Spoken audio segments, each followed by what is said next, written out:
1 in 5 suffer. Erase the stigma. Brain difference is not a crime. Mental health isn't just your problem. It's our problem. And now, Mental Health Mondays with Marla and Dave. Welcome to Mental Health Mondays. I am Marla. And I'm Dave, and we have a great show planned for you, as usual, like we do every week, But Marla. Can I jump in again and I'm literally retaining my excitement for Monday. This show has brought I'm invigorated now about Mondays because this is such an important conversation and our guests are always great that I leave out of Sunday night and I wake up Monday morning and I'm like, it's Mental Health Monday! Awesome. We want to remind you that today's show is brought to you by NAMI San Fernando Valley and Loving Beyond Reason. Each one of those websites, each one of our websites, you can actually go to, click on the Mental Health Mondays tab, and donate. We need you.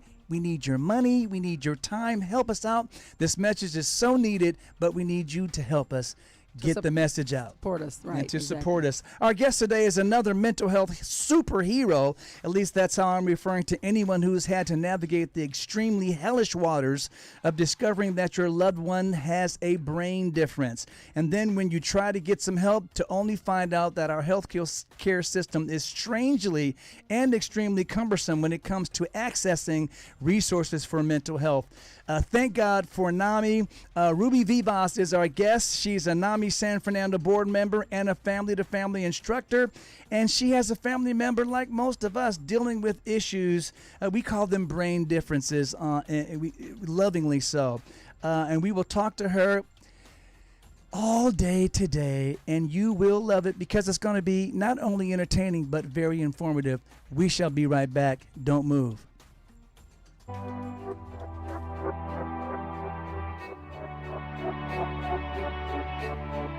Help someone who is struggling by supporting the National Alliance on Mental Illness and be a part of the NAMI effect. Hope starts with you.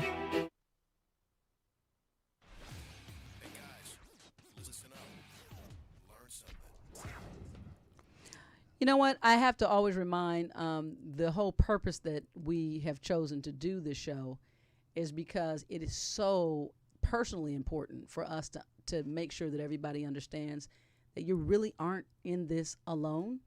And as I like to say, every conversation that is about mental health is worth having and hearing. And so today, that would be no different than we have our guests here with us. And we are super excited. Tony, can we just get a quick round of applause here? For Ruby Vivas. Yes. Welcome, Ruby. Hi. Nice to see you guys. Nice to see you as well. Welcome to Mental Health Mondays. We want to say right off the bat that out of respect for people's privacy, we won't be naming the family member of Ruby's that has the brain difference, but we will definitely tell the story. Ruby, when did you first find out that there was something different about your family member? I gotta say, it was about almost 3 years ago, and it was one of those things where my family member was going through psychosis. And so it was really trying to figure out like what's going on. Not having to deal with psychosis prior to the years prior, it was just seeing a difference in this person it was heartbreaking. It was sad. It was trying to figure out like what's going on. The first thing that you think is it something that has to do with their school, their personal life? Are they drinking? Are they on drugs? And environmental attributes that could be contributing. Yeah. It's right. So you think of all these other things, and then little by little, like it just started escalating to the point of, okay, now this person is disassociating with things and is really, becoming really aggressive with how they were lashing out. And so I got to the point where there was some self-harm, and the reason we ended up going to the hospital was because of that. And when we were there, you go through the psychiatric evaluation, and they tell you just so much. And because of that is how I got involved with NAMI.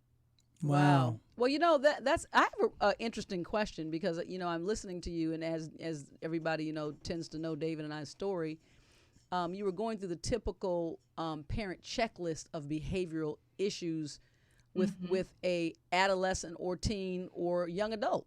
And so you said something that in the psychosis and in the escalating behavior, you started to recognize dissociation.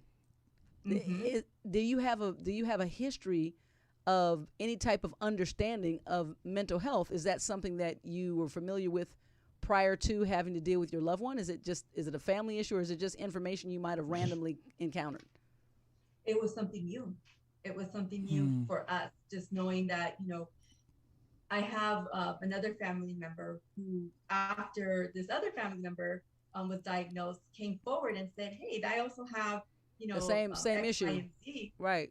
And if we would have known, ahead of time, I think it would have been easier for us to kind of think, you know what, there's something else that's different. It's not environmental. It has to do more with the brain function. And so I think we would have been able to get my family member help sooner. Yeah.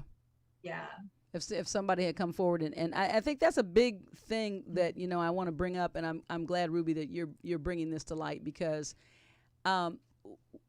the message that I want to highlight that you're saying is we have to be able to have a transparent share. And I need to say that the transparent share, it doesn't mean that you have to go and broadcast on social media or in your church or from a pulpit or a mic. But if we can talk to each other in our families, then like what Ruby is saying is there's someone else had trod there before you. And so we really can support each other as familial community to be able to help understand these things. And what that does is it frees us to get help much, much faster. Well, I can speak about it from the African American community perspective. No one is ashamed to say, you know what, cancer runs in our family, or heart disease runs in our family. High blood pressure. So you have to look out for Diabetes, it. High blood, diabetes, all these issues. But for some reason, everyone is ashamed, usually in the African American community, to say that mental health issues or brain differences run in our family. So look out for these behaviors just in case. It's not a sure thing that anyone's going to get it, but at least be aware that it's in our family. It's in our genetic history. So I don't know if that's the same thing. A lot of our guests that from the Latin community say similar things. It is. It's I think it's also, like you said, it's the community, the Latino community, but also I think it's generational, where generations ago, I was brought up in the 70s and the 80s, and you really didn't talk about mental health. You still don't talk about mental health. And so I feel like it's not just, a cultural thing, it's also a generational thing where, people just didn't talk about it. And so now it's becoming more public, and people are now giving it a voice that, it's starting to really come to light of like, oh, you know what, if we're all talking about it, it brings that awareness and helps, like we're always talking about breaking that stigma, like just, let's get rid of that stigma that's linked to that. Like, let's talk about this, because talking about it ultimately saves lives. Yeah. So now we kind of ended up the story as we took a pause to actually kind of talk about some of the issues surrounding mental health and how our various communities deal with it. But let's talk back about your loved one's story. And did it end there? Did all of a sudden the ray of light and rainbow showed up after that first hospitalization, or what happened after that? It didn't. Unfortunately, it was just, you get these paperwork of saying, this person doesn't need to be in the, 5150 hold? They could go home. And me, I'm like, you're scared. Like, what do we do now that we have this person at our house? Like, this person still needs some kind of medication. And they didn't give, my loved one a medication when they were at the hospital. Really? They were like, they made it seem kind of like they kind of were dismissive. Right. Oh, it's okay, she'll be better. Just go home. It's not that big of a deal. And coming home and then just finding, materials that were kind of like, no, I think there's more to this. And then trying to get the help for her was hard, because you go to through your insurance, and they're kind of like, here's a wait list. Find the provider, and here's the wait list and stuff. So it was kind of. Ruby, we've got, I want you to hold that thought, because we're going to come back with that exact. I want you to lead back in when we come back from this break with that thought, because that's the hole that many parents find themselves in. We'll be right back. When Dave and Marla get together, it's hot.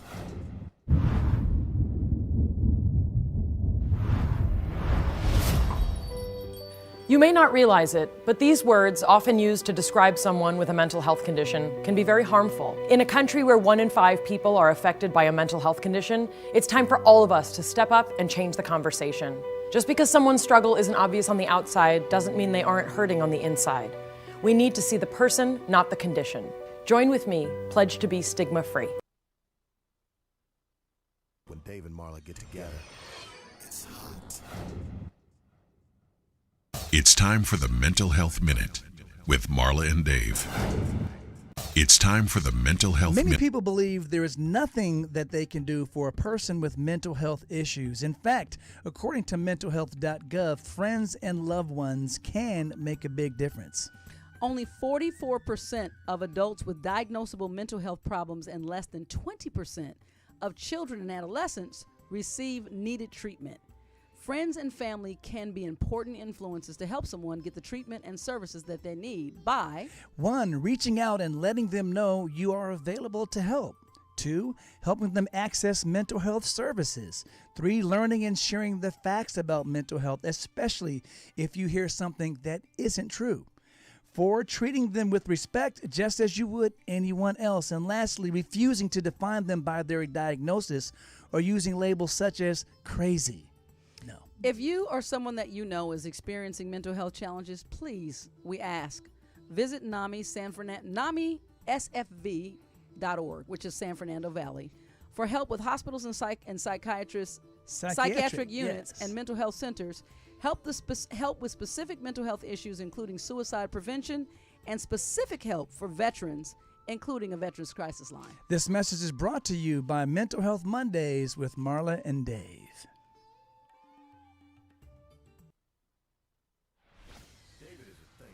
I never do anything without thinking about it first. Marla is a feeler. I basically wear my personality on my sleeve. But when Marla and Dave get together, it's like a match dancing with a firecracker. So, Ruby, I want to jump right in with this question.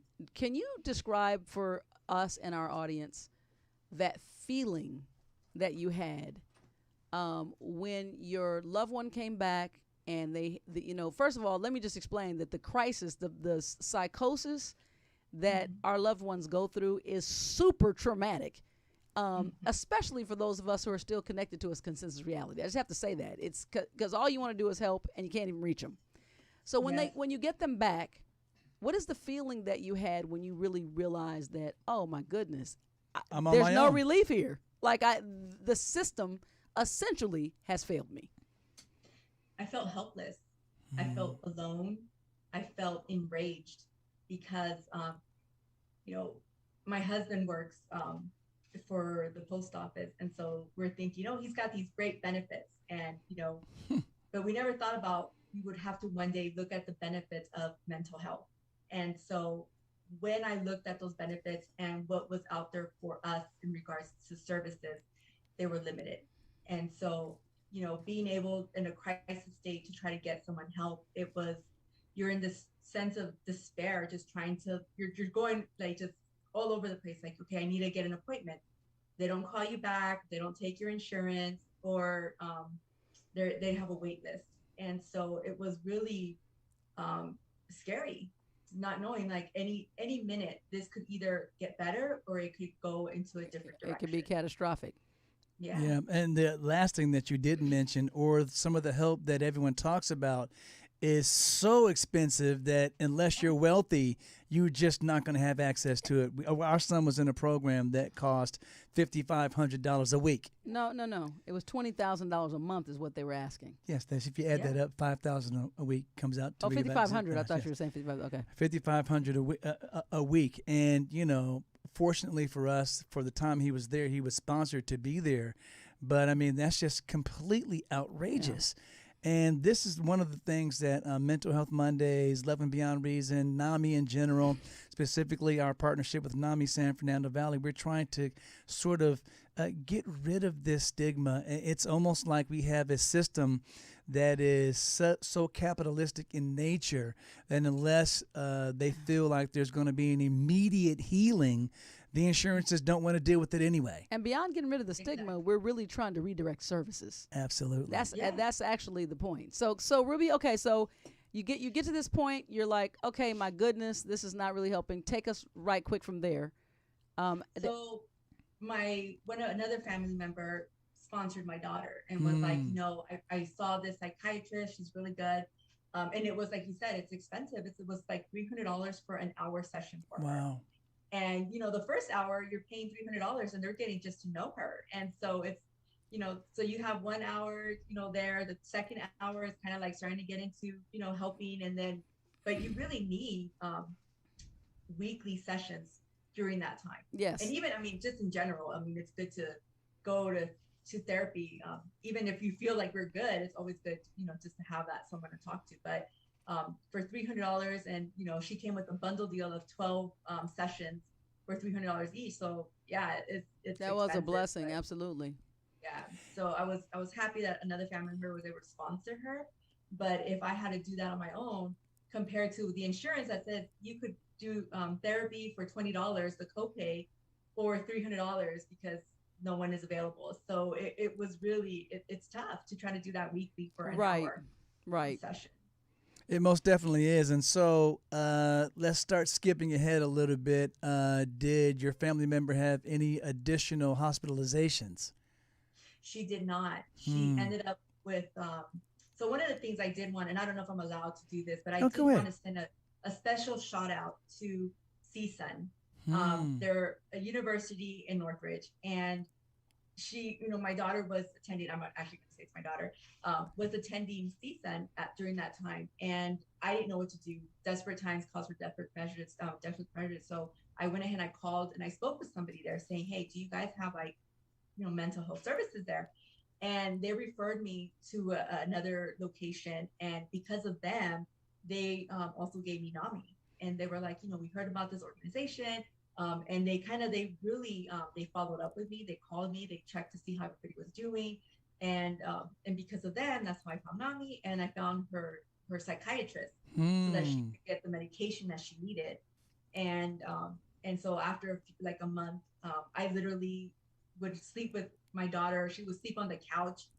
She didn't want to sleep in her room because, the psychosis thing. And so I would sleep with her on the bottom. I would sleep on the floor of the couch, and she would sleep on the top of the couch. And I just you never know how someone's going to respond to these medications. Yeah. And, but CSUN really it's nice to know that a college, not a hospital, was the one that gave me the references that I needed to help give my daughter the treatments that she needed. Well, not only are you allowed to shout out CSUN, but we magnify that shout out to say kudos to them, because at least in some instances, especially in the educational system, they're starting to look out for the mental health of their students. And so it hasn't quite caught on to the rest of society, but at least CSUN did their part and your loved one was able to get some help. And this is a good time for me to remind that whether you know it or not, a lot of these diagnoses do not present. They present between the ages of 18 and 25. Yes. So this is a crucial time. So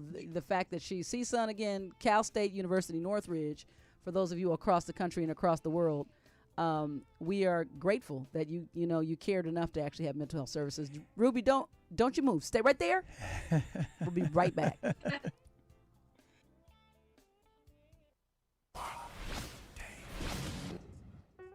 Oh, it's the music. I'm trying Marla, what does that mean? Look at me, Marla. I'm not dancing Look at for me. you today. No, Dave. I'm doing a jig. Look at it, Marla. Hey. Okay, the music means that it's poll time. A very fun, entertaining, and informative part of the show. I just got back from Vegas. I can do this. Oh, wow. Vegas had quite the influence. So anyway, our poll question last week was, how much money does the global economy lose every year due to depression and anxiety? Your options were A, $500 billion, $1 $1 trillion, or C, $2 trillion. Now these numbers are astronomical, and it's insane almost Now, I to hope think that. I was gonna say I hope that I hope that our guest last week, Susie Trabolsi, was able to. Actually, she is in the field of finance, and I'm pretty sure she got it right because she did guess B, $1 trillion. Gonna give Ruby a chance to guess too. Oh, sorry, Marla. Happy ass. Sorry, Ruby. Well, Ruby, all is not lost because you have a chance for the next question. Marla, what's the question for next week? That's true. The next question for next week is, which of these conditions are you most likely to develop? A, diabetes. B, cancer of any kind. Any kind. C, mental illness. D, heart disease. I would say C. Well, you did say C, and we would like to tell you that you're right or possibly incorrect, but we're not going to tell you because you got to wait till next week. Now, Dave should have given you a chance to play. And you know what, Ruby, you sit on those hands and you wait until next week. Your answer's coming. I'm gonna write down what you said. I have a feeling I'm gonna go with Ruby anyway. Remember, guys, click the donation button on either Love and Beyond Reason's website or NAMI San Fernando Valley's website. We need you. Sometimes it sounds like we're begging, and we kind of are, because we not only need you to support us financially, but we need you to donate your time. It's very valuable, and we can use all the help we can. We are going to get right back to the show.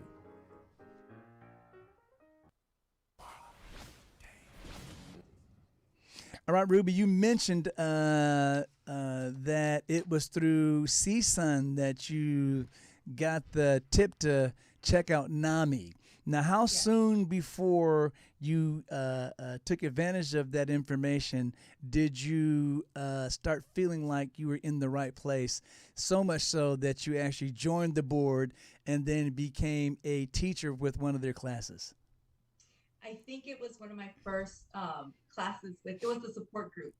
It was one of the Tuesday night support groups that they had, and I went, and just knowing that there were other family members that were going through what I was going through at the time was so helpful for me. You know, you don't feel alone. You feel like there's hope. You feel like, okay, somebody has answers, maybe not all the answers, but they have some way to guide you through this. And so that was really helpful for me.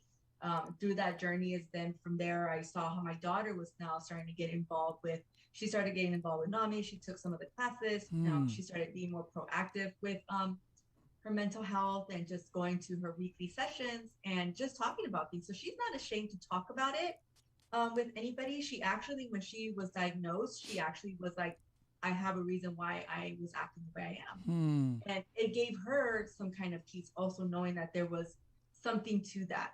And being able to treat that, knowing that there's, you know, these different kinds of ways to treat this. And so it gave her hope, it gave me hope, and she's actually doing really well right now. And, you know, she's trying her best to be proactive with the mental health community as well. She's really big on talking to her peers, her sister, her brother, you know, not her brother, she not her brother, her cousins. And so it's nice to see that she's embraced the help, and she's like, you know what, we really need to talk about this. Right. And like going to what Marla said, it's very important. I'm so glad that you brought that up, because I was actually going to bring that up, that a lot of people don't develop symptoms until they're like 18 to 25. So a lot of times it gets missed, or it gets misdiagnosed to their stress in college, or they you know, attribute that to other things, partying too much, or when that's definitely not the case. So here's something that I want to touch on before we run out of time, that those of us who deal with family members and support family members with brain difference, there's one aspect that is rarely talked about: our own mental health as the family members, as the parents, because we deal with so much stress and so many adjustments to the way that we have in our heads sort of designed the futures of our families and our children, and suddenly we're dealing with something like this. How has that affected you? From a personal standpoint, I never realized that I had depression and anxiety growing up. It's something that we didn't talk about, and I didn't treat it. I just self-medicated myself with other substances, should I say, with Mhm. drinking and, smoking pot and stuff. So it was Mhm. kind of like, oh, I didn't realize why I was trying to numb myself to that. And so, Mhm. through the years, before I had kids, I said, I'm going to stop all that other stuff, and I'm surprised I was able to do that on my own. Right. But it was seeing what my daughter was going through, what she was learning, and me going to NAMI that I realized, I needed to start treating myself as well. And it did take a toll on me, but at the same time, it was one of those things where I had not taken care of myself for so long that it was one of those things where this situation made me escalate my own needs. Like, it was like, you need to like kind of step it up now, Ruby, because if not, whatever you have is going to just crush down, and your family can't have that right now. Mhm. So it was really that grit to kind of pull that strength that I thought I didn't have for my loved ones, to say, okay, you know what? And one of the promises that I made my loved one was, my daughter was telling her, you're not going to go through this alone ever again. Like, you're not going to feel alone. And when I started going to these classes and support groups, I saw other family members, and I kind of like, I feel like I became like the protector. Like, I came, like, I was like, you know what? I know what you all are going through, and it's not going to happen. Not on my watch. I'm going to do what I can to make sure that you guys feel that there's hope. Yeah. That, there's resources out there, and there's support for you. So that's the connection, and that's the thing. Sometimes it's people are, I think they're afraid because they're thinking they need to solve it or say the right thing, and you don't even understand that just recognizing the place that we're in is, and just it's like, let's touch and agree, and it means so much to just understand, and for somebody to say, hey, I'm just here for you, and I'm here even to just listen. It's the kind of unconditional, intangible support that goes a long way. Well, that's why at the beginning of the show I referred to her, to Ruby, to you, as a mental health superhero, because there are many of us who actually deal with this type of issue. But once you find yourself in it, you can either let that weight crush you, or you can decide, oh, like Ruby said, not on my watch. I'm actually going to start giving of myself to help make sure that not only does my loved one not feel alone, but anyone else who needs help doesn't have to go through the hellish navigation of trying to get to the help. We can try to make it as easy as possible. Ruby, we thank you so much. Yeah, and I was going to say, you know what? It's very interesting, because I was going to say, it's starting to dawn on me with all the amazing guests we have, Ruby no exception, that you almost can't go through this crisis and accept what it is and not become actually a person in service to this mission. I really believe that. That's almost why it's presented, I believe, to some of us, because we've become a network of the most necessary first responders when it comes to healing, our mental health, and it's bubbled over. And here we are. And so thank you for being part of our effervescence. We'll be right back. You too. What you guys are doing here, showing up every Monday, whether if it's Zoom or in person, I mean, you guys are rocking it. And I really appreciate everything that you both are doing for this cause, and to help move forward with this. So I appreciate both of you as well. And Tony. Absolutely. Tony. Our guest is Ruby Vivas, and it's not over. We'll be right back. Bad. Worthless. Don't trust them. They'll hurt you. You're worthless. It's pointless.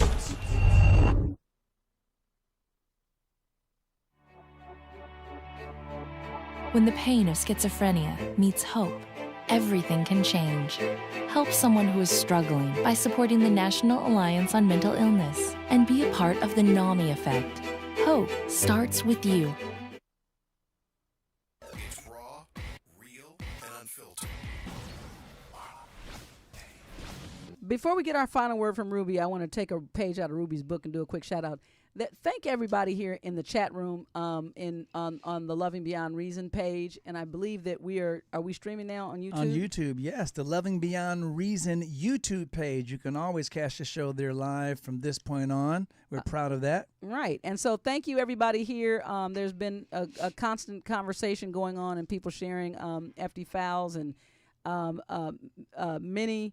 The list goes on. I can't name you all, but thank you, Thomas. And so just know that, again, this is just a sign that we are all waking up to the need to be able to care for each other and to acknowledge that our mental health matters. So, Ruby, what would you like to leave with our Mental Health Monday viewers? I just want everybody to know that they're not alone. I encourage them to attend any NAMI functions that are out there. They're free. That's the one thing. They're free and they're available now for you. You don't have to wait for, the insurances to call you back or any of that stuff. They're there now. And so, and once you get plugged in, you're going to be happy you did it. Absolutely. Well, Ruby, we're so glad that you decided to join us as a guest today on our show to help spread the word that, again, like you said, you're not alone. If you're dealing with mental health challenges, it can feel like you're alone a lot of the times, but break through that feeling and reach out for help. We're always here to help, Marla. That's it. I just want to say that, just like I said, mental health matters.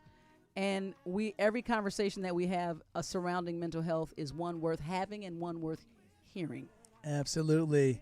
Thank you, Ruby Vivas. Welcome. Thank you both. And you both matter. So take care of yourself as well. Thank you. Thank you, Ruby. And like Ruby said, thank you, Tony Sweet. He's such a sweetie. You would have just loved to get that nice, juicy hug. I'm going to take an extra portion when I leave here today for you. Okay, so we'll see you guys next week. Make sure you tune in every week. We always have great shows, and we like talking with you. Yes. See you soon. Have a good one.